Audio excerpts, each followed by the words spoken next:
warahmatullahi wabarakatuh. Halo, perkenalkan, nama saya Nurholisati Muslim.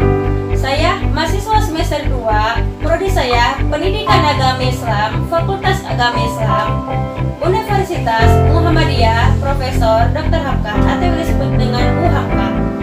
Saya di sini ingin menyelesaikan tugas akhir mata kuliah Qaidullah yang diajarkan oleh Ibu dosen Miatin Rahmawati. Oke, sekarang saya akan menjelaskan materi tentang jumlah fi'liyati. Apa sih jumlah fi'liyati itu?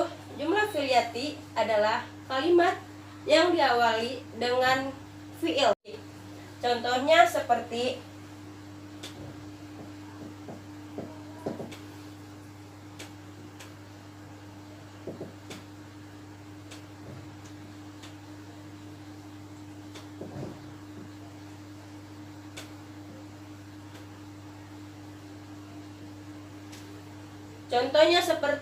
koma fa'ilu. Komanya itu sebagai kata kerja. Sedangkan fa'ilunya itu sebagai subjek. Selanjutnya contoh yang kedua.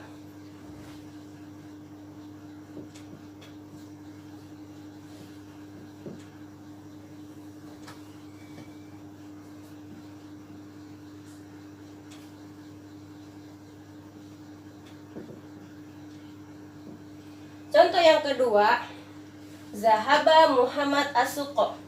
Zahaba itu artinya telah pergi atau berangkat. Siapa yang telah berangkat? Si Muhammad. Si Muhammad telah berangkat kemana? Ke pasar. Jadi di sini contoh yang kedua, si fiilnya itu si zahaba. Kita artikan dalam bahasa Indonesia, Muhammad telah pergi ke pasar. Fiil dibagi menjadi dua, yaitu ada fiil lazim dan fiil mutadi. Fiil lazim, fiil yang diikuti oleh fa'il. Fiilnya itu sebagai predikat dan fa'ilnya itu sebagai subjek. Contohnya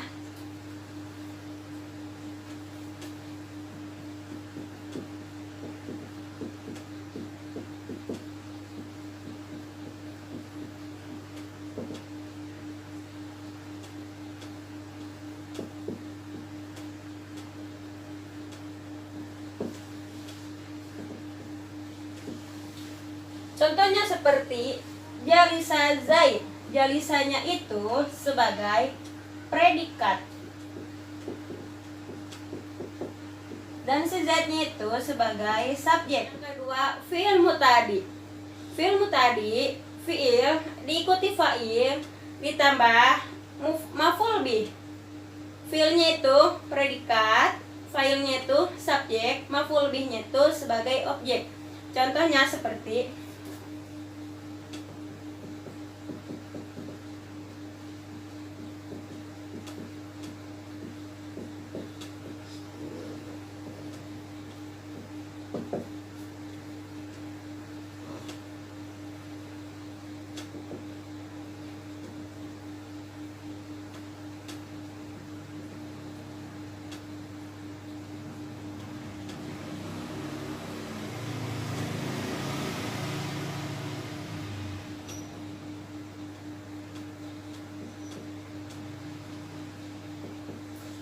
seperti yaqra'u Zaid Qur'ana.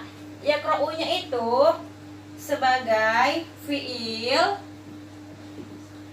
Zaidnya itu sebagai fa'il, dan Qur'ananya itu sebagai maf'ul bih. Pola kalimat fi'il lazim adalah fi'il yang tidak butuh objek atau maf'ul bih. Contohnya seperti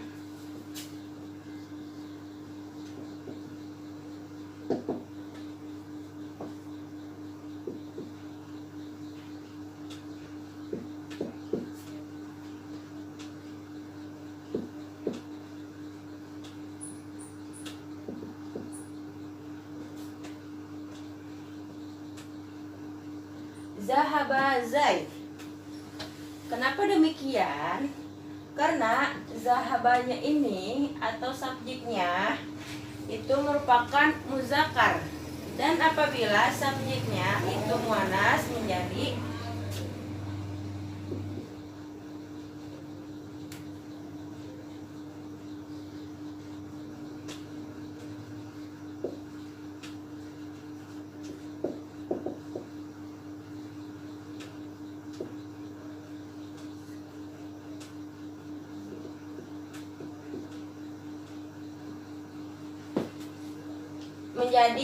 zahabat Zainab. Selanjutnya, fiil harus berbentuk mufrad. Contohnya seperti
Oke, contohnya seperti zahaba tolibu, zahaba tolibani, zahaba tulabu.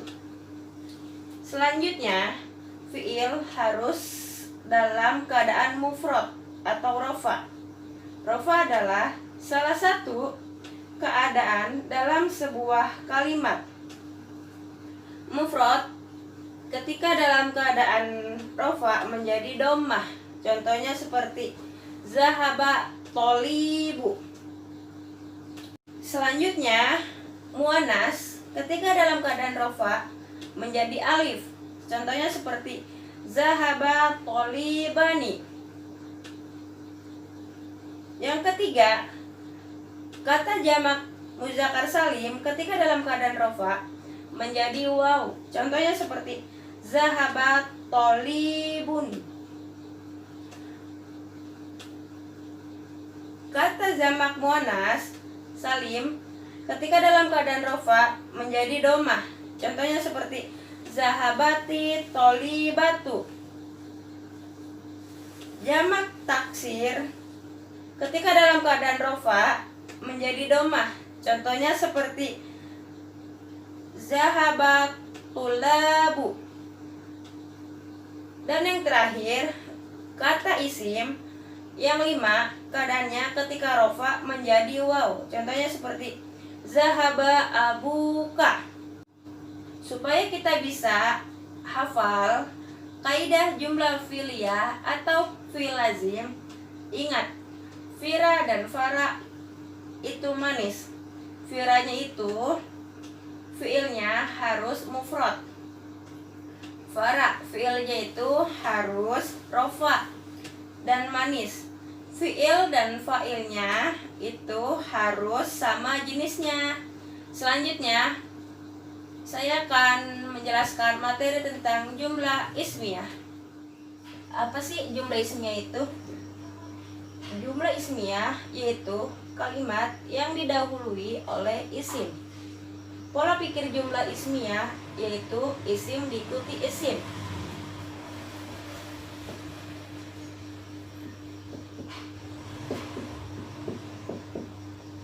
Isim yang pertama yaitu mubtada, dan yang kedua itu khabar. Mubtada adalah kata atau objek yang ingin dijelaskan dalam bentuk isim. Sedangkan khobar adalah suatu kabar atau penjelasan dari kondisi, keadaan, jabatan, atau penjelasan dalam keadaan apapun suatu objek. Atau jumlah ismiyah yaitu Zaid Muslim. Zaidnya itu yang berupa mubtada dan Muslimnya itu yang berupa khobar. Kaidah penyusunan jumlah ismiyah. Yang pertama, mubtada dan khobar dalam keadaan rofa. Yang kedua, mubtada harus dalam bentuk ma'rifah. Yang ketiga, mubtada dan khobar sama jenisnya. Dan yang keempat, mubtada dan khobar sama bilangannya. Mubtada dan khobar dalam keadaan rofa. Yang pertama, mufrad ketika dalam keadaan rofa menjadi domah. Contohnya seperti at-thalibu muslimun. Yang kedua, muannas ketika dalam keadaan rofa menjadi alif. Contohnya seperti at-thalibani muslimani. Yang ketiga, jamak muzakkar salim ketika dalam keadaan rofa menjadi wawu. Contohnya seperti at-thalibuna muslimuna. Yang kelima, jamak muannas salim dalam keadaan rofa menjadi domah. Contohnya seperti at-thalibatu muslimatu. Jamak taksir dalam keadaan rofa menjadi domah. Contohnya seperti at-thullabu muslimuna. Yang terakhir, isim yang kelima dalam keadaan rofa menjadi wawu. Contohnya seperti abuka muslimu. Yang kedua, mubtada dalam keadaan ma'rifah atau kata khusus. Yang pertama yaitu domir, isim alam, isim isyarah, isim diawali al, isim mausul, dan isim idofah. Kemudian khobar membacanya dalam bentuk nakirah atau kata umum.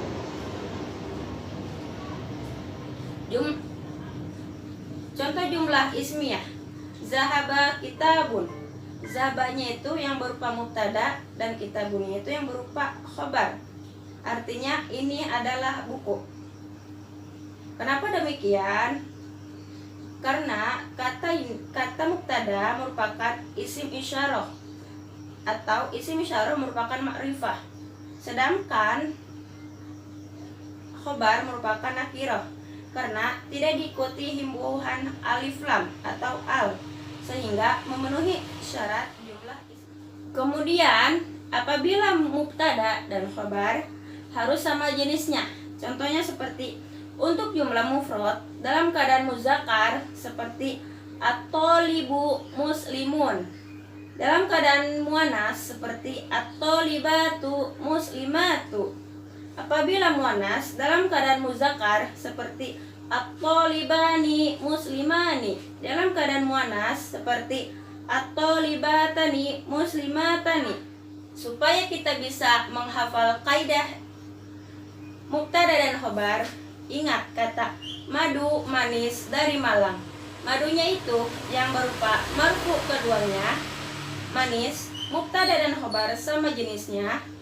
Dari mubtada harus ma'rifat, Malang sama bilang jumlahnya. Selanjutnya, untuk jamak taksir memiliki kaidah khusus. Yang pertama, bila mubtada jamak taksir lil ghairil akil, maka khobarnya mufrad muannas. Contohnya al-buyutu wasi'atun, artinya rumah-rumah itu luas. Yang kedua, bila mubtada jamak taksir lil akil muzakkar, maka khobarnya harus muzakkar salim sesuai dengan kebutuhannya. Yang ketiga, bila mubtadanya lil akil muannas, maka khobarnya harus muannas pun. Contoh jamak taksir lil ghairil akil mufrad haza baitun, ini adalah rumah. Untuk jamak taksirnya hazihi buyutun. Untuk jamak taksir lil akil haza tolibun, ini adalah siswa. Jamak taksirnya halutin tulabu. Sekian penjelasan materi tentang jumlah